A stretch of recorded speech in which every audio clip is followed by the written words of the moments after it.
Bismillahirrahmanirrahim. Assalamualaikum warahmatullahi wabarakatuh.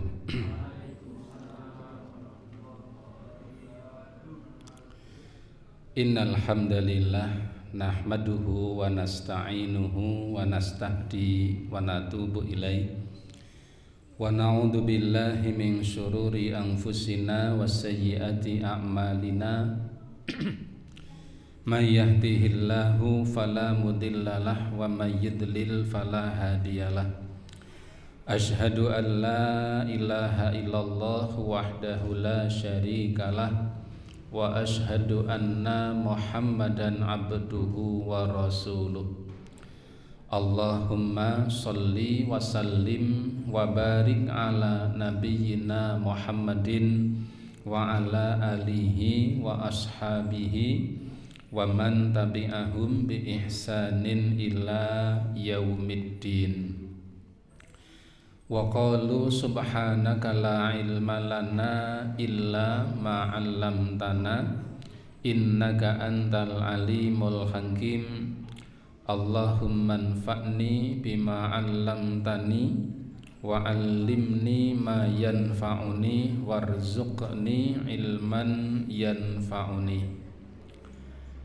Ibu bapak sekalian, para jamaah rahimakumullah, alhamdulillah senantiasa kita bersyukur kehadirat Allah Subhanahu wa taala. Malam hari ini Allah taala senantiasa melimpahkan nikmat serta karunia-Nya kepada kita semuanya, sehingga pada malam hari ini kita bisa bersama-sama hadir di masjid kita, Masjid Al-Manar ini, untuk yang pertama melaksanakan ibadah sholat maghrib yang tadi alhamdulillah bisa kita laksanakan dengan berjamaah, dan yang kedua kita lanjutkan kembali kajian yang sudah teragendakan, kajian rutin pada setiap malam Selasa. Dan barangkali ini pertama kali saya bisa hadir setelah Ramadan dan Idul Fitri ya. Karena Ramadan kemarin libur dan Idul Fitri kemarin ada beberapa kegiatan yang tidak bisa saya tinggalkan, sehingga baru pada sore atau malam hari ini saya bisa memulai kembali untuk kajian rutin kita. Tidak lupa kita selalu berdoa kepada Allah agar ibadah Ramadan kita diterima oleh Allah Subhanahu wa taala. Dan itu saya rasa tidak telat ya, meskipun sekarang sudah masuk di bulan Dzulqa'dah ya. Saya baca di dalam kitab Lataiful Ma'arif Imam Ibnu Rajab, beliau menukil perkataan salafus soleh yang mengatakan bahwa dulu kaum muslimin itu mereka senantiasa berdoa kepada Allah, memohon kepada Allah agar usia mereka dipanjangkan, mendapati datangnya bulan Ramadan. Mereka giat berdoa semenjak 6 bulan sebelum memasuki bulan Ramadan. Dan ini warisan dalam khasanah Islam. Kaum muslimin itu dulu sebelum Ramadan, kira-kira 6 bulan sebelum Ramadan, mereka ini berdoa dengan sungguh-sungguh agar usianya dipanjangkan, mendapati datanya bulan Ramadan. Kemudian ketika Ramadan sudah selesai, masuk pada bulan setelah Ramadan, bulan Syawal. Maka setelah Ramadan selesai, mereka tidak henti-hentinya memohon kepada Allah agar ibadah Ramadan mereka diterima oleh Allah berdoanya hingga 6 bulan setelah Ramadan selesai. Jadi bahkan sampai 6 bulan ya. Sekarang ini baru bulan yang kalau dari Ramadan bulan keberapa? Kedua kan, baru Syawal dan Dzulqa'dah. Sehingga tidak usah ada yang batin. Wis ini kok ndonga Ramadan. Jadi itu tradisi para salafus saleh. Ramadan berakhir, mereka tidak henti-hentinya memohon berdoa agar ibadah Ramadannya diterima oleh Allah hingga 6 bulan pasca Ramadan. Dan malam hari ini baru bulan yang kedua dari setelah berakhirnya bulan Ramadan.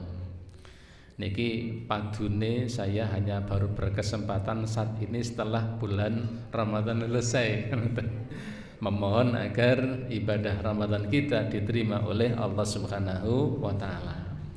Salawat dan salam tidak lupa semoga tercurah atas Nabi Muhammad sallallahu alaihi wa alihi wasallam, yang semoga terlimpah pula kepada seluruh keluarganya dan semua umatnya yang senantiasa istiqomah dengan dinullah ini sampai hari kiamat kelak.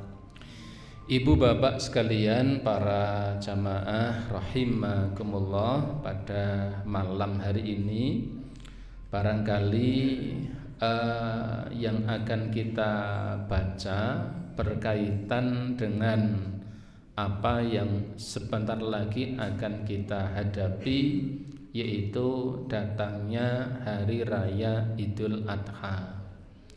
Hari Raya Idul Adha itu tidak bisa dipisahkan dengan ibadah penyembelian kurban, karena memang amal yang paling istimewa, amal ibadah yang paling istimewa, paling utama di hari raya Idul Adha tanggal 10 bulan Dzulhijjah dan hari-hari tasyrik tanggal 11, 12 sampai 13. Di 4 hari itu tidak ada amal yang paling istimewa selain orang yang sedang menunaikan ibadah haji, selain penyembelian binatang kurban.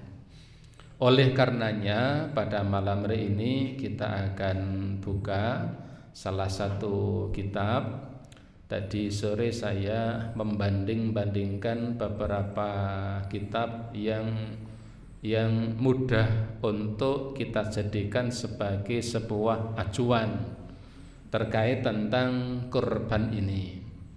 Barangkali selama ini kita mendengar hanya nukilan-nukilan sepotong dari syariat kurban ini, maka pada malam hari ini kita coba untuk melihat secara utuh dalam salah satu bab. Saya ambil dalam kitab Fikih Al-Muyassar. Biasanya kita baca Minhajul Muslim. Tadi siang saya membandingkan dua kitab itu, ternyata keterangan yang agak lebih luas cakupannya, mudah untuk kita telaah. Ini kitab Fikih Al-Muyassar. Maka pada malam hari ini kita coba untuk membuka tentang bab masalah udhiyah. Udhiyah atau yang sering kita kenal tentang syariat penyembelian hewan kurban. Pada bab yang ke-7 fil udhiyah, tentang udhiyah, bahasa Arabnya udhiyah. Wa fihi masail, pada bab ini ada beberapa persoalan yang akan disampaikan oleh pengarang kitab ini. Yang pertama adalah al-mas'atul ula fi ta'rifil udhiyati, tentang takrif makna udhiyah. Udhiyah yang kalau dalam bahasa kita lebih lugas dengan bahasa kurban. Makna udhiyah wa hukmuha, hukumnya, wa adilati masyru'iyatiha wa syurutiha, dan dalil-dalil tentang disyariatkannya udhiyah ini beserta syarat-syaratnya. Ini pada masalah yang pertama. Baik, yang pertama poin 1 adalah ta'riful udhiyati, pengertian udhiyah, pengertian kurban. Al-udhiyatu lughatan, kurban atau udhiyah secara bahasa artinya adalah dabkhul udhiyati waktu duha. Yang dinamakan udhiyah atau kurban itu pengertian secara bahasa artinya adalah penyembelian binatang kurban yang dilakukan di waktu duha. Dari kata ad-duha muncul kalimat udhiyah. Jadi salah satu bentukan dari kata ad-duha itu adalah kalimat udhiyah. Maka udhiyah itu artinya penyembelian binatang kurban yang dilaksanakan di waktu duha. Karena itulah waktu yang paling utama di antara waktu-waktu yang lain.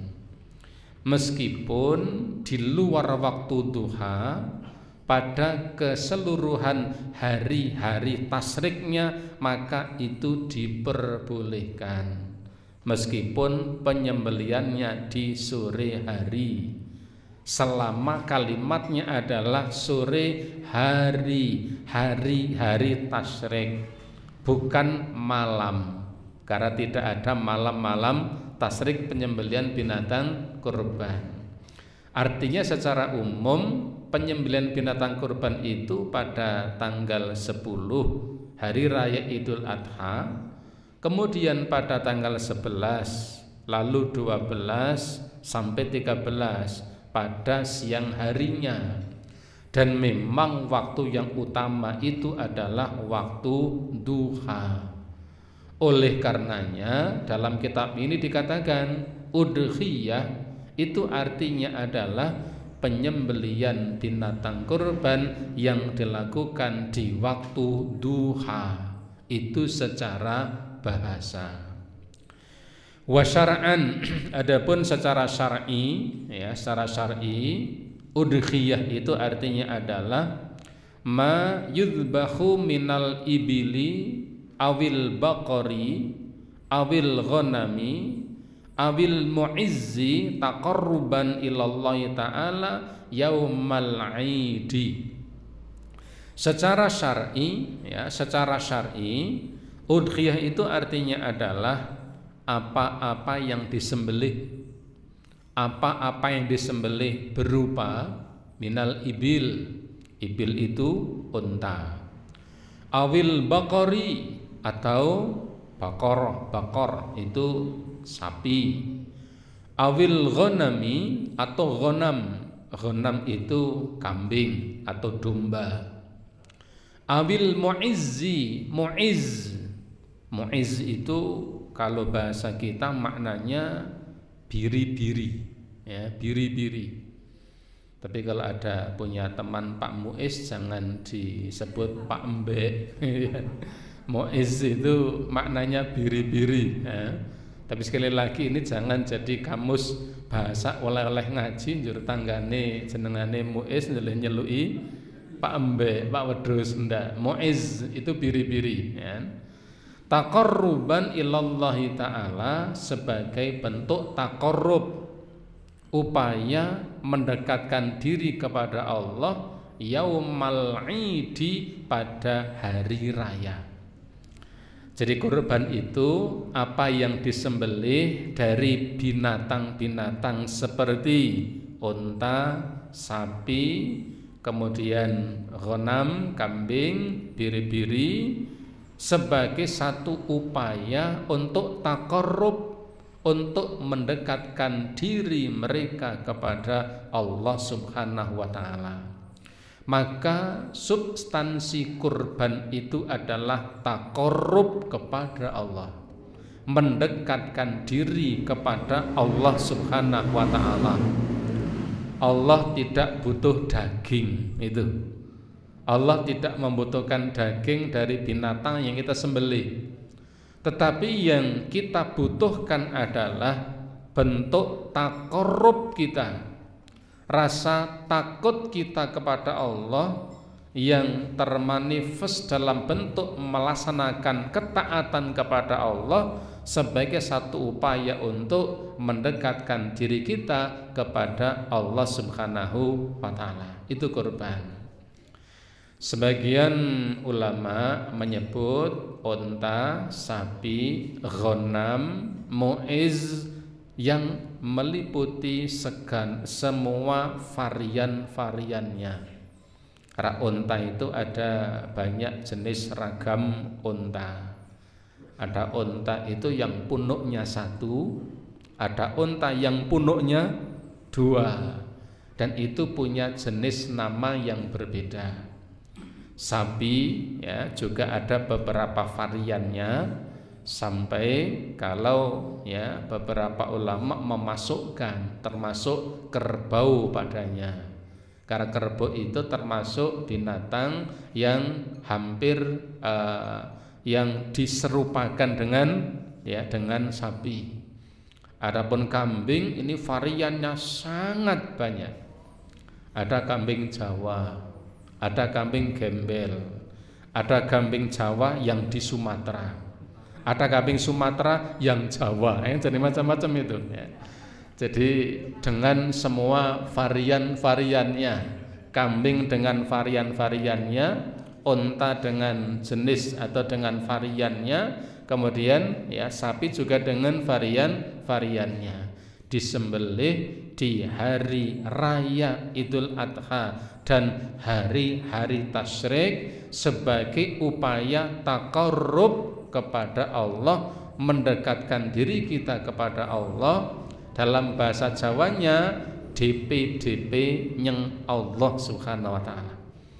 Jadi substansinya itu bentuknya penyembelihan, intinya adalah sebagai salah satu upaya mendekatkan diri kita kepada Allah Subhanahu wa taala.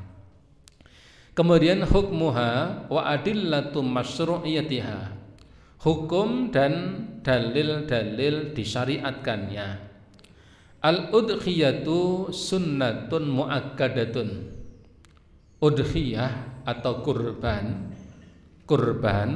berkurban ini sunnah muakkadah, sunnah yang sangat ditekankan. Kalau dalam kitab fikih Muyassar ini dikatakan sunnah muakkadah. Kalau di dalam kitab Minhajul Muslim dikatakan sunnatan wajibatan, sunnah yang wajib. Jadi istilah para ulama itu ada yang mengistilahkan sunnah yang diharuskan, ada yang menggunakan istilah sunnah yang diwajibkan. Bahasa yang paling mudah untuk bahasa kita di Indonesia ini adalah sunnah yang sangat ditekankan, sunnah muakkadah. Liqauli ta'ala, sebagaimana firman Allah ta'ala, fasalli li rabbika wanhar. Fasalli, maka salatlah kalian. Jadi kalimat kalian itu tidak ada di sini, tapi maksudnya adalah itu ya. Fasalli, maka salatlah kalian. Kalimat kalian itu tidak ada, tapi itu kalau dalam ilmu nahwu dikatakan kalian itu mahdzuf ya, tidak ada, tapi yang dimaksud adalah kamu ya. Seperti kita masuk ke dalam rumah untuk bertamu, yang menyambut kita mengatakan monggo dipun unjuk. Siapa yang disuruh meminum itu? Ya kita ndak usah protes, ngakon kan ora kon aku, monggo diunjuk ora muni sampeyan toh. Ini kan geblek orangnya. Itu kalau dalam bahasa Arab itu ya mahdzub takdiruhu anta, kaliannya ndak nampak, tapi maksudnya adalah ya kamu. Fasalli li rabbika wanhar, dan salatlah karena Tuhanmu, maka salatlah li Rabbi. Li itu bisa bermakna karena, bisa bermakna untuk. Jadi bisa bermakna karena Allah itu minimal. Maksimalnya adalah untuk Allah Subhanahu wa taala. Kita bekerja kan begitu. Bekerja itu minimal adalah karena Allah. Maksimal tertinggi adalah untuk Allah. Itu etos kita dalam bekerja. Jadi bekerja itu dibangun di atas dua etos. Etos pertama, standar minim itu adalah bekerja karena Allah. Itu paling minim. Yang paling tinggi bekerja untuk Allah. Barangkali kita baru pada taraf karena Allah Subhanahu wa taala. Fasholli li rabbika, salatlah karena Tuhanmu, salatlah untuk Tuhanmu Allah taala, wanhar dan berkurbanlah.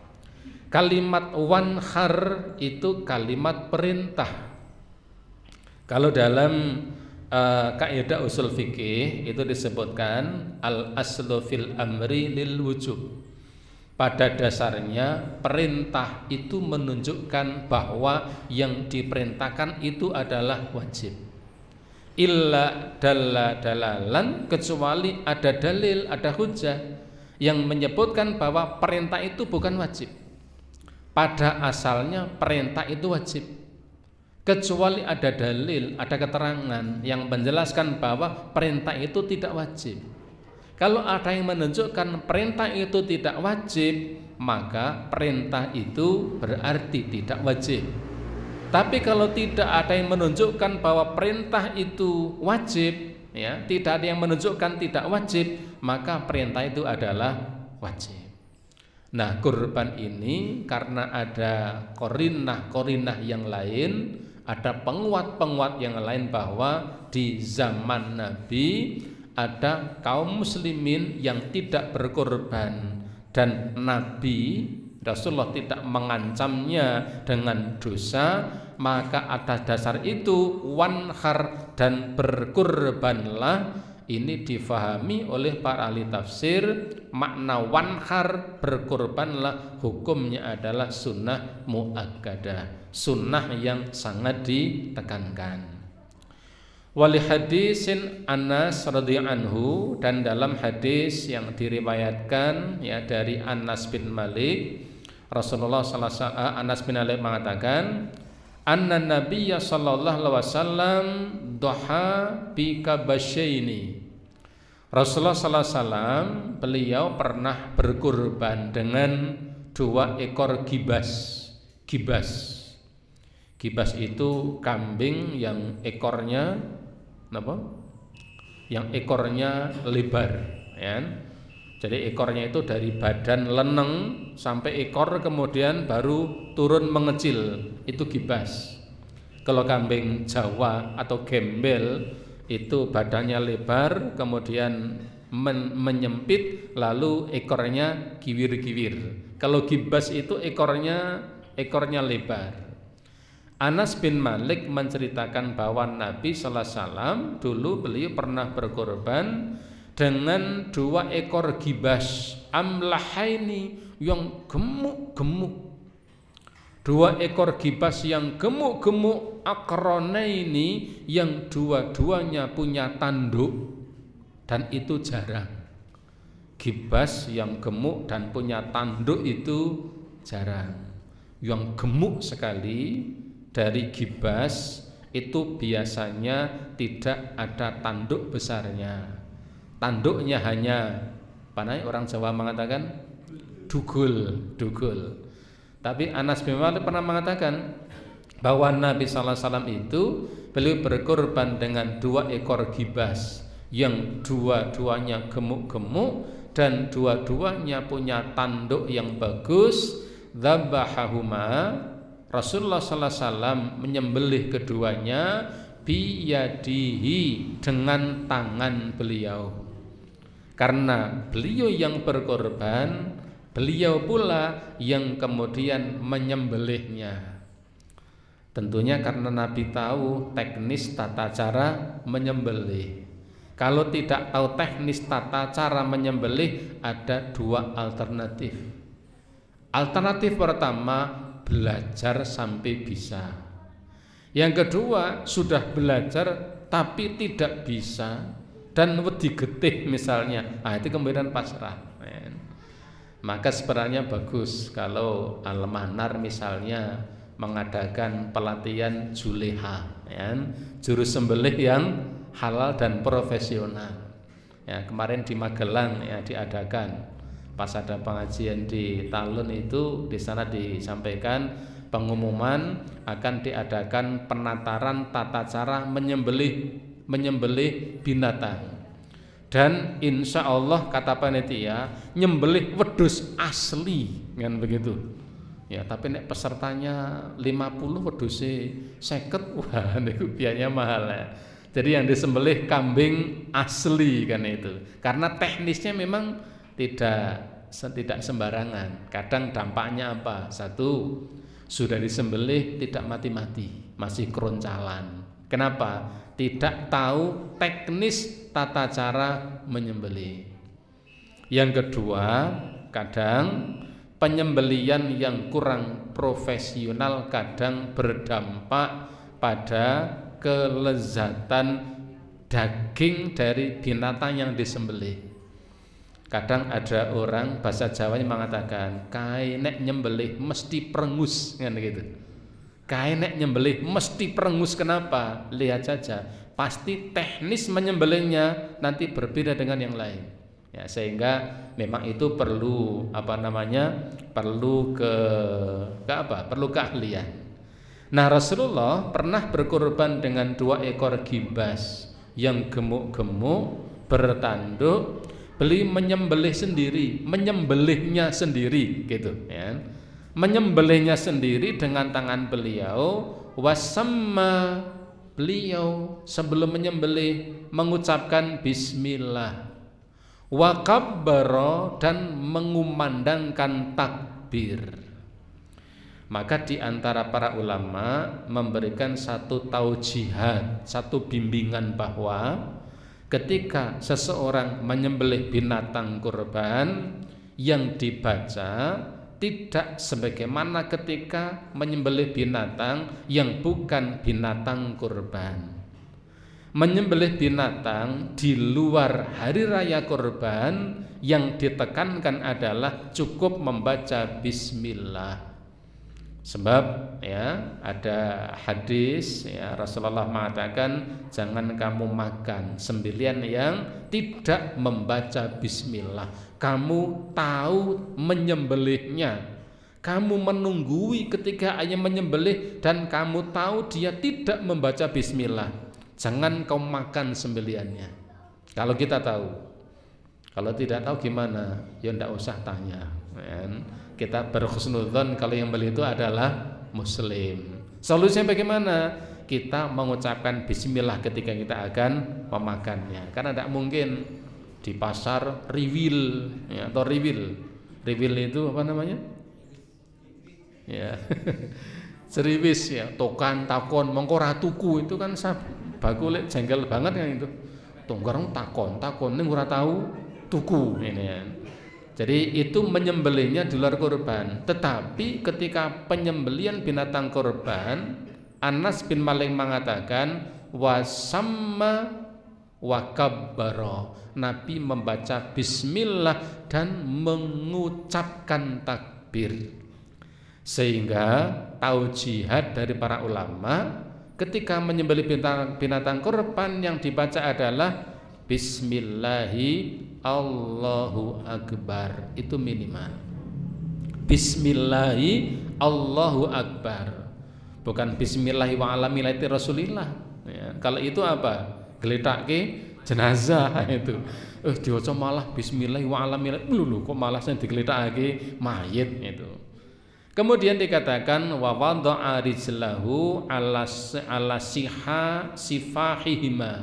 Lalu Nabi meletakkan kakinya di samping leher atau telinga dari binatang yang disembelihnya. Itu bicara tentang teknisnya. Di sini Anas bin Malik menceritakan bahwa Nabi berkurban dengan 2 ekor gibas yang gemuk-gemuk, yang bertanduk, beliau menyembelihnya sendiri. Ketika akan menyembelih, beliau membaca Bismillah dan Allahu Akbar, dan beliau meletakkan kaki beliau di sisi kepala atau leher binatang yang akan disembelihnya. Ini salah satu riwayat yang diceritakan oleh Anas bin Malik terkait dalil tentang penyembelihan binatang kurban. Yang ketiga, pengarang kitab ini kemudian menjelaskan syurutu masyru'iyatil udhiyati, syarat disyariatkannya udhiyah, syarat disyariatkannya menyembelih binatang kurban. Tusinul udhiyat fi haqqi man wujidat fi syurutul atiyah, disunnahkan untuk mengeluarkan binatang kurban, dan ini menjadi suatu kemestian manakala terpenuhi 3 syarat sebagaimana di bawah ini. Ini kalimat ini saya temukan hanya di kitab Al-Muyassar ini. Di kitab yang lain tidak disebutkan. Ada 3 hal, yang 3 hal ini ketika seseorang memiliki ketiga-tiganya, maka mestinya dia mengeluarkan binatang kurbannya. Pertama, al-islamu, pertama adalah Islam. Ya. Fala yukhatibu biha ghairal muslim, sehingga yang bukan muslim itu bukanlah orang yang diperintahkan untuk menyembelih binatang kurban. Dengan kata lain, syarat disyariatkannya kurban ini yang pertama adalah orang Islam. Karena yang diperintahkan untuk menyembelih itu adalah orang muslim.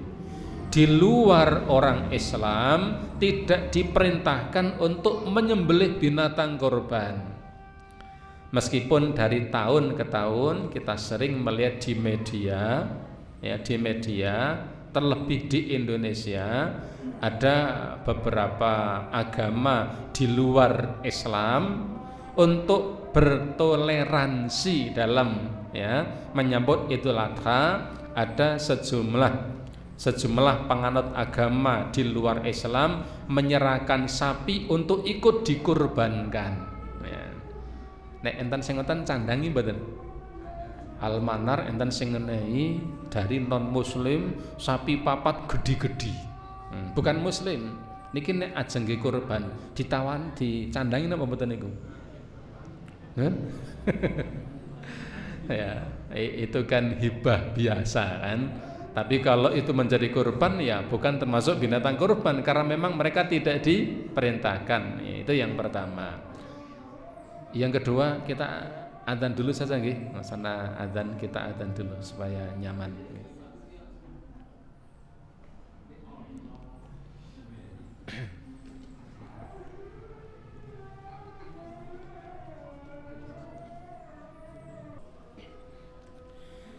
Baik Ibu sekalian, kita lanjutkan. Yang kedua adalah al-bulugh wal aqlu. Yang kedua adalah balik dan berakal. Artinya, faman lam yakun balighan aqilan, barang siapa yang belum mencapai usia baligh atau dia termasuk kategori orang yang tidak berakal sehat, seperti orang yang gila, ya, tidak waras misalnya. Fala yukallifu biha, maka yang seperti ini, ya, yang seperti ini bukan termasuk orang yang diperintahkan untuk melaksanakannya. Tetapi pada syarat yang kedua ini, ketika memang mereka punya kemampuan untuk mengeluarkannya, maka syarat yang kedua ini hukumnya boleh. Ada anak belum baligh tetapi dia berkorban. Kenapa? Diberi oleh orang tuanya. Satu keluarga berjumlah 7 orang. Kebetulan orang tuanya rizkinya melimpah. Sehingga ia mengatakan, kami akan mengeluarkan korban sekeluarga ini dengan 7 orang, masing-masing adalah saya, istri saya, dan 5 anak saya. Kebetulan salah 2 di antara kelima anaknya belum baligh. Yang ragil itu PAUD, yang kakaknya ragil itu kelas 1 SD misalnya, dua-duanya belum baligh. Maka pada kondisi yang seperti ini tetap diperbolehkan, karena kurban itu pada syarat kedua ini adalah kemampuan, dan dia menjadi orang yang mampu meskipun kemampuannya karena ditopang oleh orang lain. Ini seperti orang yang menunaikan ibadah haji sementara dia tidak punya biaya, tetapi dia dihajikan oleh orang lain. Maka yang seperti ini hukumnya tetap sah. Kalau tidak sah, masake, ya. Kan banyak yang dihajikan, termasuk saya, gitu kan. Oh, Pak Agus tetap ora sah, wong ora mampu dikajekke wong, ya. Pak ada yang mengatakan hajinya ora sah, maksudnya ora sah bayar, gitu. Maka pada syarat yang kedua ini, ya, ketika belum baligh dan dia belum berakal sehat, tidak berakal sehat, jika memang dia punya kemampuan boleh, tapi tidak dianjurkan. Boleh tapi tidak diperintahkan. Seperti orang, mohon maaf, orang yang kategori fuqara dan masakin, dia tidak diperintahkan untuk menunaikan haji, tetapi manakala dia bisa berhaji karena suatu sebab, maka hajinya tetap sah. Ini yang kedua. Yang ketiga adalah istita'ah, kemampuan. Nah, ini yang perlu dicermati Bu sekalian. Yang nomor 3 ini menarik untuk kita telaah. Yang ketiga adalah istita'ah, Islam, baligh, berakal, dan punya kemampuan. Yang dimaksud istita'ah dalam kitab fikih muyassar ini dikatakan watatahaqqaqu, wujud dari kemampuan ini adalah bi ayyam lika qimatal udhiyah. Wujud dari kemampuan itu adalah ketika ada seseorang punya harta, yang harta itu cukup untuk nilai 1 ekor binatang kurban, dan itu adalah sisa dari nafqatihi wa nafaqatahu min mantul zimun nafaqatahu khilalu yamal idi wa ayyamut tasriki. Jadi begini, yang dinamakan mampu di sini adalah dibuktikan bahwa dia punya kemampuan memiliki sejumlah harta yang senilai dengan 1 ekor binatang kurban, dan itu harta tambahan dari sisa nafkah dirinya dan keluarganya di hari raya Idul Adha, hari raya tasyrik hari pertama, tasyrik kedua, dan tasyrik yang ketiga. Kalau sudah cukup untuk nafkah di 4 hari itu, lalu sisa nafkah 4 hari itu bisa digunakan untuk membeli seekor binatang kurban, maka dia sudah terkena hukum untuk mengeluarkan binatang kurban. Nah, ini yang menarik menurut saya. Sehingga melihat ini berarti mayoritas kaum muslimin itu pada bisa, gitu ya, karena rata-rata saya orang di duit sing nang sak ning tabungan kan ono an itu.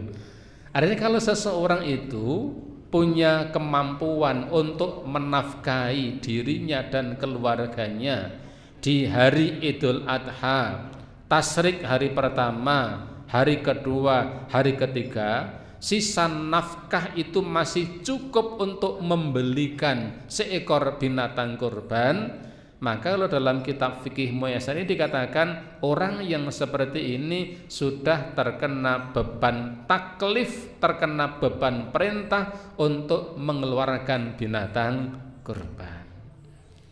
Tapi tidak berarti kemudian anek ngono saurunge Idul Adha bandane disingkir-singkir ki men nono. Nah, ini kan mensiasati seperti orang harus seorang ingin mengeluarkan zakat belum sampai temponya kemudian dikurangi supaya tidak terkenai beban zakat. Nah, ini sekalian yang saya sampaikan ini penjelasan ini hanya ada di kitab fikih Muyassar ini. Di Minhajul Muslim tidak disebutkan demikian. Jadi 3 syarat ini, Islam, balik dan berakal, kemudian dia punya kemampuan. Di antara bentuk kemampuannya itu adalah ada sisa nafkah di 3 hari itu yang bisa digunakan untuk membeli seekor binatang kurban, maka dia terkena beban perintah untuk mengeluarkan binatang kurban. Dan insya Allah ketika kita mengeluarkan binatang kurban itu justru itulah yang tidak hilang. Karena ketika kita meninggal dunia nanti insya Allah itu yang akan menemani kita ketika kita menghadap Allah Subhanahu wa ta'ala. Yang tidak dikorbankan itu kemungkinannya pertama bisa kita nikmati dan habis. Kalau dibuat beli baju, bajunya robek dan usang. Kalau dibuat beli makanan nanti akan berakhir ke tempat pembuangan. Kalau kemudian ya tidak kita manfaatkan, sing nemu ahli waris kan begitu. Tetapi kemudian kita keluarkan untuk kurban, insya Allah itu pasti akan ditemui seorang muslim ketika nanti menghadap kehadirat Allah Subhanahu wa ta'ala. Ini syarat-syarat disyariatkannya ya mengeluarkan binatang kurban. Kemudian al-mas'alatu tsaniyah, masalah yang kedua, ma tajuzul udhiyatu bih, ya. Binatang yang diperbolehkan untuk dikurbankan atau untuk dijadikan sebagai binatang kurban. La tasihul udhiyatu illa an takuna min. La tasihu tidak sah penyembelian binatang kurban itu kecuali dari binatang-binatang sebagaimana disebutkan. Yang pertama adalah al-ibilu, yaitu dari jenis unta dengan semua varian-variannya, baik yang punuk 1 atau punuk 2. Kalau di Jazirah Arab ini banyak unta yang punuknya 1. Kalau di daerah dataran Cina sampai ke Rusia itu banyak unta yang punuknya 2. Jadi iso nggo sendenan, iso nggo gojekan, ya. Kalau diikat pakai tali, pakai kayu iso nggo nyetang menggak-menggok itu kalau yang punuknya 2. Yang punuknya 1 sulit untuk dinaiki. Unta dengan semua jenisnya. Al-baqaru yang kedua adalah sapi dengan semua jenisnya, variannya. Yang ketiga adalah al-ghanamu, ghanam, kambing. Wa minhu al-ma'iz, termasuk ya kambing di sini adalah ma'iz, yaitu biri-biri. Biri-biri. Biri-biri itu kalau bahasa Jawanya apa? Biri-biri.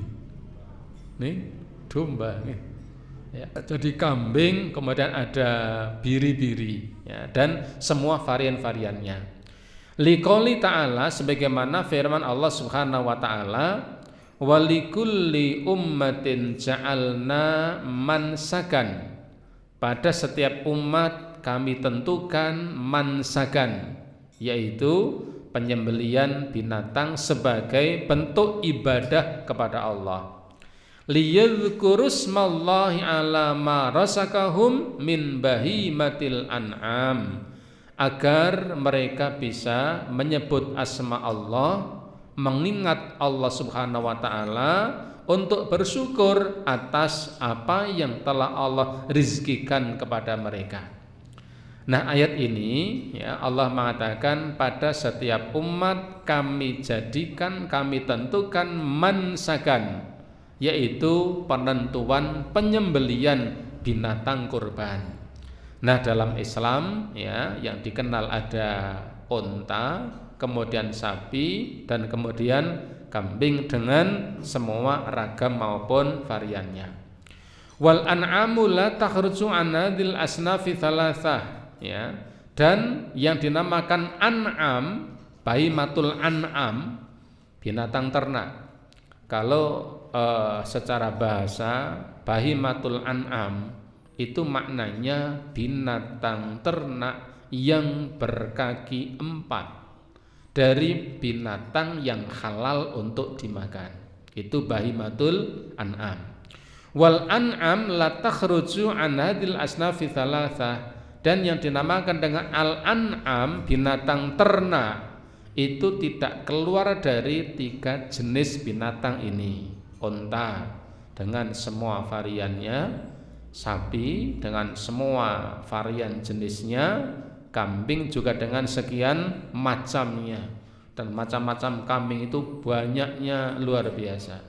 Dari yang harganya murah sampai yang harganya mahal. Sapi juga demikian. Dari yang harganya biasa-biasa sampai sapi yang harganya miliaran rupiah. Ada sapi yang harganya miliaran. Kalau di Jepang itu ada sapi Wagyu, ya. Wagyu itu 1 kilo itu bisa, kalau dirupiahkan bisa 18 juta. Itu 1 kilo. Konon dagingnya daging terbagus. Bentuknya pun juga seger, bagus dan menawan. Yang mahal Wagyu Jepang, ya. Dan di beberapa negara ada, termasuk di Indonesia. Meskipun nanti harganya tidak sehebat harga yang di Jepang.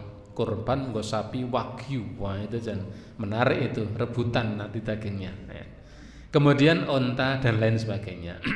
Li'annahu wali'annahu, ya, lam yunqal anin nabiyyi sallallahu alaihi wasallam wala an ahadun an ahadi minas sahabati at-tudhiyatu bairiha.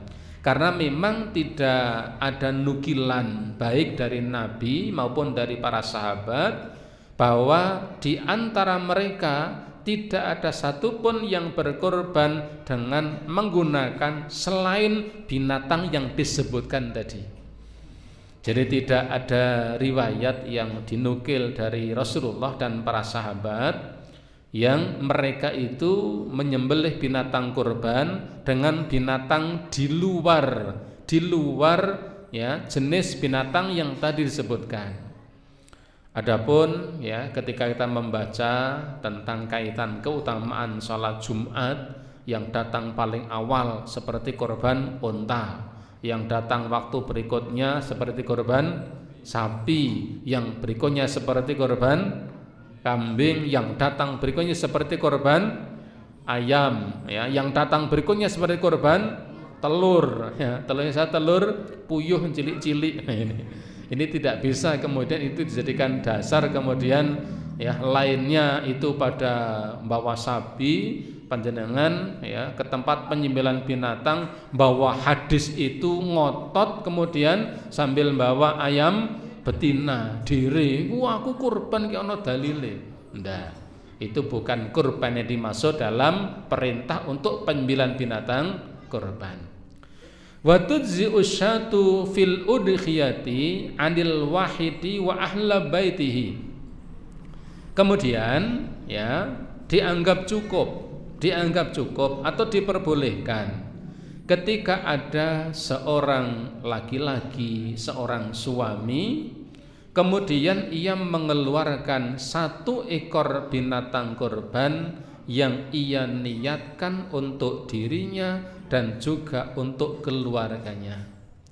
Jika memang berkeinginan seperti itu, maka itu mencukupi.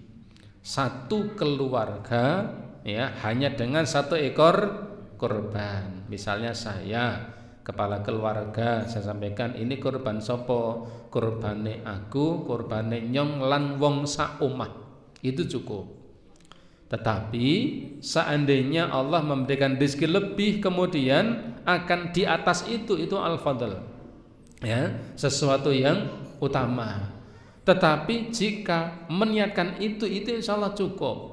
Dan insya Allah pula satu keluarga itu akan mendapatkan pahala semuanya dari satu binatang yang dikurbankan.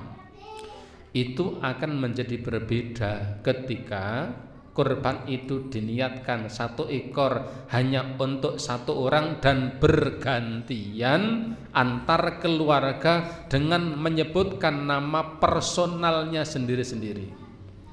Misalnya saya ya punya anak 9 misalnya. Niki misalnya, dongake mawon. Ya, anak 9. Kemudian saya sampaikan ini kurban kanggo kula lan sak omah. Insyaallah satu rumah itu akan dapat kebaikan dari kurban itu. Itu berbeda kalau kemudian tahun ini kurban atas nama saya. Istri dan anak saya tidak akan mendapatkan kebaikan pahala. Yang dapat hanya saya. Tahun besok istri saya, tahun besok anak barep, kembali ke saya 10 tahun yang akan datang kesuwen.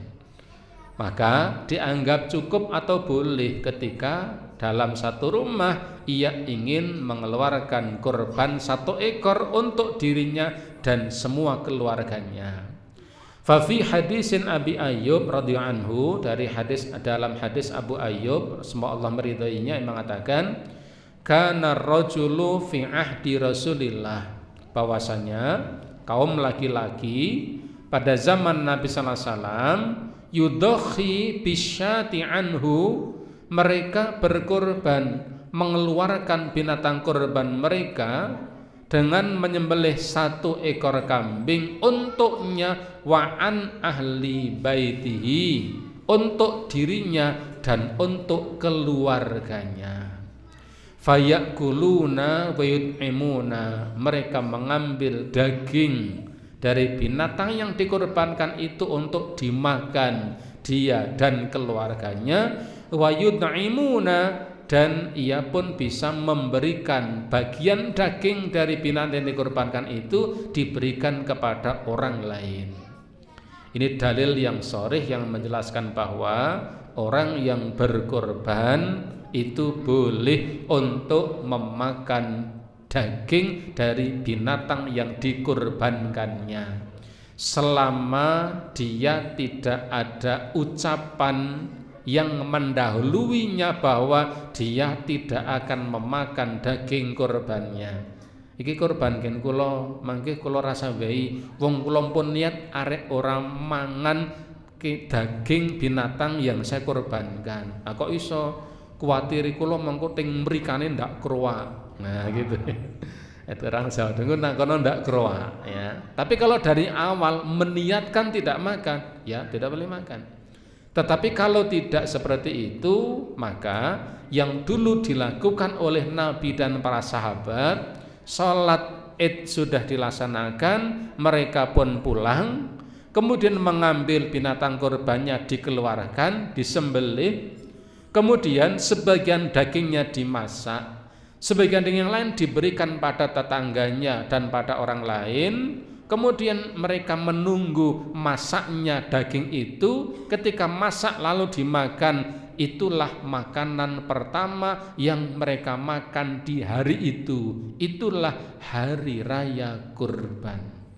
Rasane marem, bar salat kundur, kemudian apa? Wedhuse sembelih, kelet, ya, rampung, dimasak ampun ngelih, begitu mateng, itulah yang pertama dimakan di hari itu. Kurban tenan, bodo tenan. Cuma kalau tempat kita susah, gitu. Wong rampungi maghrib, oleh dum-duman bar maghrib, angge esok tekan maghrib ndak makan geledak, ini itu. Nah dulu itu sebenarnya sederhana seperti itu. Jadi kurban itu tidak ribet-ribet seperti gambaran sekarang ini harus begini. Dulu sederhana. Mereka kaum muslimin sholat di tanah lapang, sholat selesai mereka pun pulang, dan mereka tidak langsung makan. Mereka mengambil binatang korbannya, disembelih, keleti, kemudian direncak, sebagian dikasihkan tetangganya, rampung, masak, dinteni, mateng, didahar, waret dari daging yang dikorbankan. Bodoh tenan. Ini dulu prakteknya sangat sederhana seperti itu. Sekarang ini yang kadang-kadang dibuat kayak ribet sekali ya, padahal sangat sederhana. Itu dulu yang dilakukan oleh Rasulullah SAW dan para sahabat. Sembelih, ambil sebagiannya dimakan, sebagiannya kemudian diberikan kepada tetangganya, kepada kerabatnya, kepada temannya ya, dari binatang atau daging binatang yang dikorbankan. Wa yajuzu at-tadkhiyatu bil ba'iri wal baqaratil wahidati an sab'atin. Ini yang sering ditanyakan. Diperbolehkan dalam berkurban itu dengan ba'ir, dengan unta, wal baqarati, dan baqarah ya, sapi jantan maupun betina. Wahidatu, satu ekor unta dan sapi, an sab'atin, dan ini dibroyo oleh 7 orang. Hukumnya adalah boleh. Li hadithi Jabir radhiyallahu anhu, berdasarkan hadis dari Jabir bin Abdullah yang mengatakan, naharna ma'a Rasulillah, kami pernah menyembelih kurban bersama Rasulullah amu Hudaybiyah, pada tahun Hudaybiyah, pada tahun terjanjinya perjanjian Hudaybiyah. Al badanatu an sab'atin, yaitu dengan badanah, dengan seekor unta yang kami broyo, bahasanya an sab'atin, untuk 7 orang, wal baqaratu an sab'atin, dan kami pun berkorban, sebagian kami berkorban dengan seekor sapi, an sab'atin, dan itu untuk 7 orang. Ini dalil yang sering kesulitan untuk dicari ya, sering hanya dengar-dengar dalilnya nopo. Ini diantaranya hadisnya, bahwa Jabir bin Abdullah seorang muharrij ya, beliau ini Jabir bin Abdullah termasuk ya orang yang banyak mendengar hadis dari Nabi. Beliau mengatakan bahwa kami pernah bernahar atau berkorban bersama Nabi di zaman Nabi pada tahun Hudaybiyah dengan seekor unta yang dibroyo oleh 7 orang dan sapi yang juga dibroyo oleh 7 orang. Kemudian yang ketiga, barangkali yang terakhir kita baca malam hari ini, asyurutul mu'tabaratu fil udhiyah, syarat-syarat yang mu'tabarah, yang dikenal oleh para ulama terkait binatang yang dikorbankan. Pertama adalah dari sisi tahunnya, usianya, al-ibil untuk unta, wa yustaratu ayyakuna qad akmala 5 sinin. Pertama, kalau ya binatang korbannya itu adalah seekor unta, disyaratkan unta itu telah mencapai umur 5 tahun. Sebagian ulama yang lain mengatakan 4 memasuki tahun ke-5. Artinya setelah 4 tahun. 5 tahun ini bisa memasuki 5 tahun atau sudah berusia 5 tahun. Ini unta. Al-baqaru, sedangkan sapi, yustaratu ayyakuna qad akmala sanataini. Kalau seekor sapi, ya seekor sapi seyogianya telah berumur 2 tahun. Ya, 2 tahun itu kalau sapi. Ibu bapak kalau akan berkorban dengan sapi, ya tidak usah tanya aktenya. Aktenya pun ini ora dicatat itu. Itu dengan perkiraan ya, biasanya ya banyak orang yang titis untuk niteni tahun itu. Kenapa 2 tahun? 2 tahun itu diprediksi bahwa dagingnya itu sudah banyak dan layak untuk disedekahkan, dimanfaatkan dan dihadiahkan kepada orang lain. Wal mu'iz, adapun mu'iz, ya, biri-biri atau kambing, yustaratu ayyakuna qad akmala sanatan. Kalau kambing, ya, bisa dikorbankan, syaratnya adalah sudah sempurna usia 1 tahun. Jadi yang paling gampang itu kalau kambing sudah berumur 1 tahun, kalau sapi sudah berumur 2 tahun, kalau unta sudah berumur 5 tahun atau memasuki tahun yang kelima. Li hadisin Jabir radhiyallahu anhu anna Rasulullah sallallahu alaihi wasallam qol, berdasarkan hadis dari Jabir bin Abdullah bahwa Rasulullah bersabda, la tadbahu illa musinnah. Jangan kamu, ya, menyembelih binatang untuk berkorban illa musinnah, kecuali sudah musinnah. Musinnah itu istilah. Musinnah ini, ya, kalau kita lihat di kajian orang-orang Arab, musinnah itu ketika 2 gigi belakang itu sudah tanggal. Musinnah dari kata sania, dua, kalimatnya 2, sehingga ada yang memaknai musinnah itu 2 tahun, meskipun musinnah itu istilah. Illa ayyasira alaikum, kecuali kamu mendapati kesulitan. Kalau kamu cari yang musinnah itu sulit, fatadbahu jadza'ah minadh-dhani, maka kamu bisa untuk berkorban dengan dhani, dengan kambing. Kambing apa? Kambing jadza'ah. Ini juga istilah.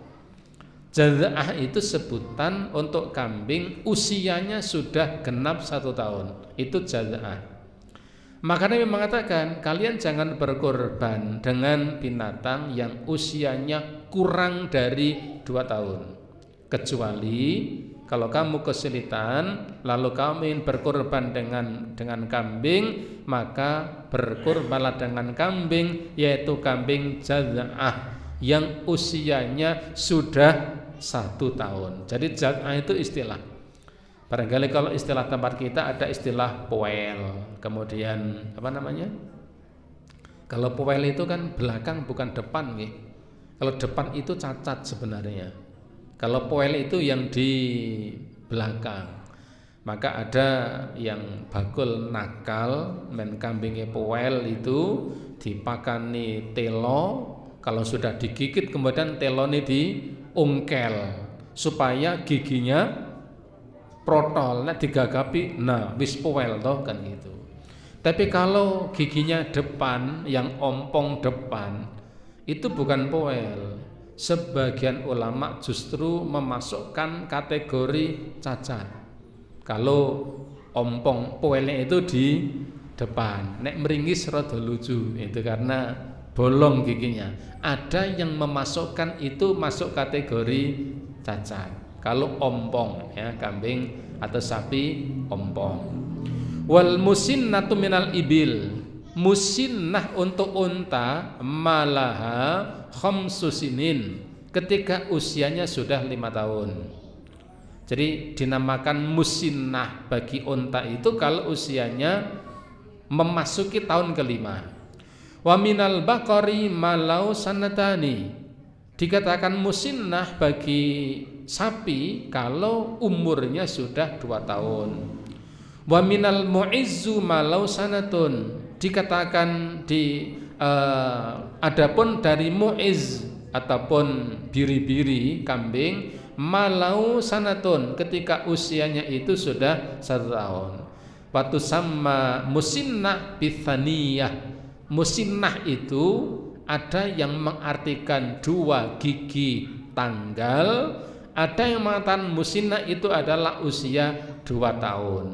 Maka 2 tahun itu standar untuk sapi, 5 tahun itu standar untuk unta, 1 tahun itu standar untuk kambing. Kemudian ad-dha'nu, ya, kambing yustaratu fi al-jadza, yang diperintahkan adalah kambing itu kalau sudah jadza, sudah usia 1 tahun, itu bila kurban itu kambing. Wa huwa ma'akmalu sanatun, ketika usianya sudah sempurna 1 tahun. Wakila, tetapi ada yang menyebutkan sittata asyurin, ketika usia sudah 6 bulan. Tapi ini qaul sad, ini perkataan yang sad, yang jarang dipakai oleh para ulama. Karena 6 bulan itu bukan standar. Tetapi 6 bulan itu bisa jadi ada usia kambing yang 6 bulan sudah besar. Tapi tidak semua kambing yang 6 bulan sudah besar. Maka kalau ibu bapak tindak ke Tegal itu kan terkenal dengan apa? Satenya kan. Ada sate balibul, ya. Sate kambing di bawah 5 tahun. 5 tahun. Ya, kok 5 bulan, 5 tahun. Kambingnya di bawah 5 bulan. Bahkan ada lagi bukan balibul tapi batibul, di bawah 3 bulan. Wah, nek gurung telung sasi itu njur seperti apa? Mungkin dagingnya kayak hongkoe, ya. Jadi kemenyus itu kalau di bawah 3 tahun.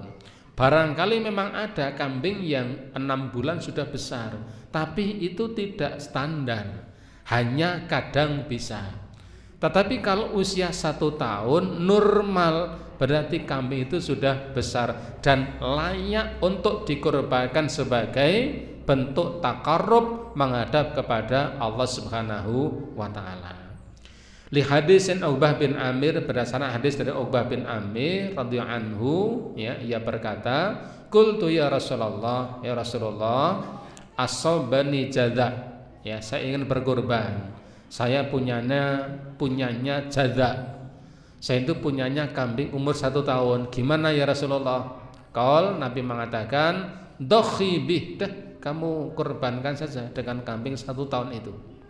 Wala hadisan Uqbah bin Amir aidon, ya, dan juga hadis yang lain dikatakan dohaina ma'a Rasulullah sallallahu alaihi wasallam bi jadza'in min ad-dhani, kami pernah berkorban bersama Nabi dengan, ya, jadza, yaitu dengan kambing yang usianya baru 1 tahun.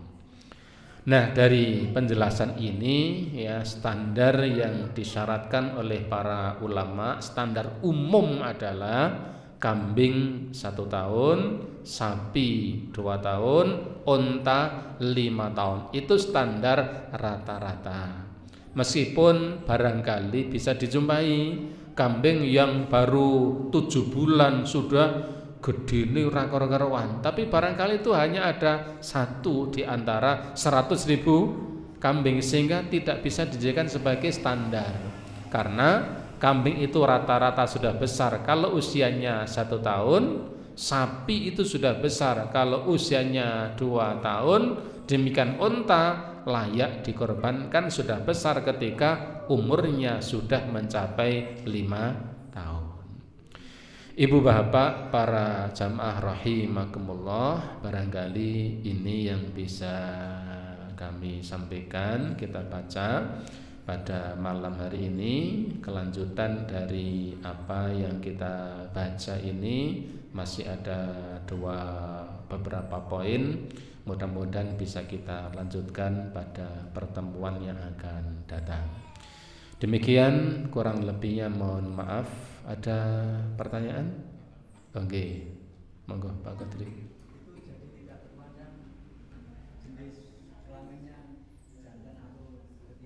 Oke. Oh, dan oke. Terkait apakah hewan yang dikorbankan itu harus jantan atau betina boleh, tidak ada ketentuan. Hanya ketika seseorang itu memaksimalkan dalam penyembelihan binatang korban sebagai sarana untuk muraqabah semakin sempurna, maka akan semakin baik. Di riwayat yang lain, yang disukai Nabi itu berkurban dengan kambing dengan warna yang berwarna-warni. Dalam riwayat yang sahih dikatakan Nabi paling suka berkurban dengan seekor kambing yang warnanya putih bercampur warna hitam pada kedua matanya, keempat kakinya, dan pada perut bagian bawahnya. Itu yang disukai Nabi. Memang rupanya apik niku. Jadi ada kambing besar ya, kemudian sungune itu gede, kambingnya besar, kaki empat-empatnya itu hitam, dengkul sak pemedun ireng. Kemudian kedua matanya itu ada warna hitam yang melingkar. Lalu perut bagian bawah itu hitam. Biasanya harganya bisa 1,5 sampai 2 kali lipat dari harga yang biasa. Karena itu dulu yang disukai oleh Nabi sallallahu alaihi wasallam. Karena apa? Kambing dengan model yang seperti itu di waktu itu termasuk kambing yang mahal harganya. Dari situ bukan kemudian warna yang dicari, tetapi apa? Semakin maksimal ketika kita membeli binatang kurban untuk dikorbankan, maka di situ ada keutamaan. Tetapi standar minimalnya adalah tadi, ketika kambing itu sudah 1 tahun, sapi 2 tahun, kemudian unta itu 5 tahun, baik jantan maupun betina. Hanya ketika binatang itu jantan, biasanya harganya lebih mahal dan dianggap lebih baik. Karena dianggap lebih baik, maka di sisi Allah ada nilai utama dibanding yang nilainya di bawahnya. Berlaku kaidah bahwa pahala yang akan diraih ya tergantung atau sesuai dengan jerih payah yang dilakukannya. Al jaza bihasbi ta'bin, besarnya pahala itu sesuai dengan besarnya upaya yang dilakukan. Artinya apa? Jantan betina tidak ada persoalan boleh, kecuali betina yang sedang bunting, itu para ulama memakruhkannya. Betina yang sedang bunting, kenapa? Memberikan kesempatan supaya dia beranak. Adapun betina tidak bunting ya, maka tidak mengapa untuk dijadikan sebagai binatang kurban. Hanya saja sering ada peraturan dari dinas peternakan untuk binatang-binatang yang usia produktif itu biasanya ada aturan untuk tidak disembelih. Karena kalau yang disembelih itu semua, nanti kentean bibit kan begitu. Itu sering ada aturan-aturan yang diterbitkan dari dinas peternakan. Tapi pada prinsipnya secara hukum baik jantan betina dua-duanya tetap diperbolehkan. Baik ibu bapak rahimakumullah, barangkali ini yang bisa kita baca ya, kita teruskan waktu yang akan datang. 2 pertemuan insyaallah selesai. Kita baca naskah utuh dari kitab yang kita baca dari fikih muyassar tadi. Demikian kita cukupkan dengan kafaratul majlis. Subhanakallahumma wa bihamdika asyhadu an la ilaha illa anta astaghfiruka wa atubu ilaik. Assalamualaikum warahmatullahi wabarakatuh.